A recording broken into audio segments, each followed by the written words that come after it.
Hello once again, and welcome. I'm Kevin Turner from Real Estate Talk, and Rod Facey is the CFO for the Real Estate Institute of Queensland, and as well as that, he is a very successful property investor.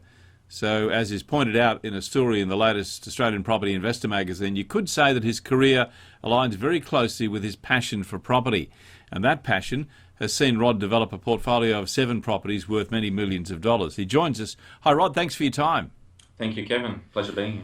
Rod, I guess many would say that you're in a perfect position to know what the market's really doing. Has working around real estate people given you a bit of an insight as to how you've been able to use that in building your portfolio? Look, I must say that over time I have had a lot of real estate network friends that have actually given me a lot of insight and provided me with a lot of insight in the industry. I would say that probably not necessarily working for the REIQ has given me a lot of insight or insider knowledge as such, but what it has done is actually has helped me contribute to, I guess, given that REIQ is the peak real estate body, it has allowed me to contribute to the real estate argument, I guess. Where I can provide a lot of information around, or a lot of, I guess, I like to call it insight. Some of my peers might call it an opinion on a variety of areas that are pertinent to the real estate industry, such as affordability issues and median house prices and things like that. So I do have access, obviously, I have access like the general public do to statistical data that reports on real estate trends. But that's stuff that's I guess readily available from the internet anyway. Yeah, it is. While you say it's readily available, it is, but it also highlights the point, I guess, that you've got to use that information to gather. Would you say you're a conservative investor, Rod? Uh, Probably not. Look, I'm probably a bit of a balanced investor, I guess. I'm someone that has looked, or that looks for the potential well before the boom hits, I guess. And I know, later on through the interview, we'll be talking about some other issues around hotspots and things like that. And I guess I have some strong views around, the media's discussions around those sorts of areas and what piques certain interests. But yeah, look, I would probably call myself a bit of a balanced investor. I'm neither conservative nor aggressive. Yeah, and you're right. We will get to hotspots because I really do want your opinion on that. But before we do, can you just tell me, getting back to the research once again, what sort of tools do you rely on? What sort of information do you seek out to help you work out which area you are going to invest in? Yeah, look, at the moment, I'll quite happily admit that a real estate portal is actually my homepage on my laptop. So I'm a bit of a self-professed real estate nerd in that respect. I enjoy reading all sorts of articles in relation to real estate. I subscribe to a number of real estate newsletters which come out. I could receive up to sort of half a dozen or more a day. And I'm lucky, I guess, given the organisation I work in, I do have access to a whole range of different types of subscriptions that can gain me that sort of information that is available off the net, but it's just delivered to my inbox. So, and I do read all that information. I also look at things like I'll even just drive around the suburbs, and I'll sort of gauge I guess just try and get a feel of the suburb on where to go and where to invest in. And obviously I read publications such as the API as well to sort of look at things like median house prices and all that sort of thing. So yeah, look, a variety of tools. I'll go into local Brisbane City Council websites and look at development applications.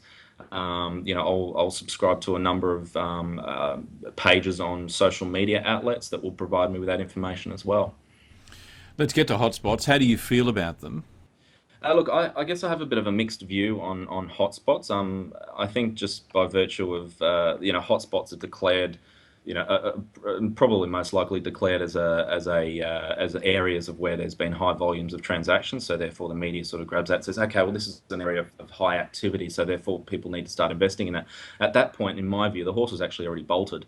The hotspot's already declared and it's already happening. So my view on hotspots and what people should look at in terms of assessing a potential hotspot is to when hotspots are declared, that the information as to why that is a hotspot is actually sought out, and you basically start to look at consistencies between the areas that they do declare as hotspots, and start to look at that and start to analyse that information that they declare, and use that as a source of reference for then when you're going out and looking and potentially picking your own hotspot. I think that the positive side of a declaration of a hotspot is the fact that the information that is contained as to why an area is declared as such is quite detailed, and that information is absolute gold. And really, that should be part of your checklist as to where you can potentially look at and invest in for future. That's very, very good advice. Makes a lot of sense. Just in closing out, Rod, what's the best piece of advice you could give for someone if they're really struggling with that area selection? Look, I have a number of ways of doing that. I'm quite a hands-on person, so I'll hit the ground running. I'll hop in the car and I'll just drive around. I'll just drive around inner city suburbs, even outlying suburbs for weekends upon weekends. If there's an area that piques my interest, I'll actually sit there, have lunch, have breakfast, have a coffee, and actually assess things like the demographics that live there, even the age group of the people that live there, and the sort of facilities that are on offer. So, for example, I'll go to a suburb and say, well, oh look, I feel like I don't know, I feel like a coffee at a coffee shop. If there's a coffee shop there, that's a good sign to start with.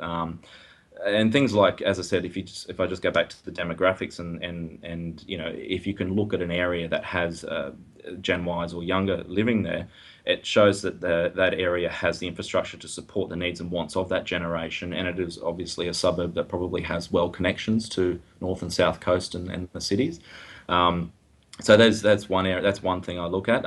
Secondly, I'll also look at things like I'll look at median house prices. So, for example, I know the API have quite a good table at the back of their magazine every edition that lists the median house prices in those suburbs. And if you're able to then reconcile the movements in property from real estate listing portals to the median house prices of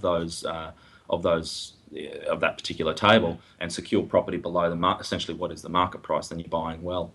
And then another third quite unique technique I use is once I've developed my list of available suburbs, I'll then actually then sit around a table at a dinner party, say, and actually have the conversation with my friends about those particular suburbs. I'm lucky; I've got a wide-ranging, diverse number of friends, so I can actually gain quite a good opinion on particular areas, and I think that's real. That then is a real nice, good spread of perception of a suburb, and that then drives popularity for later on down the track.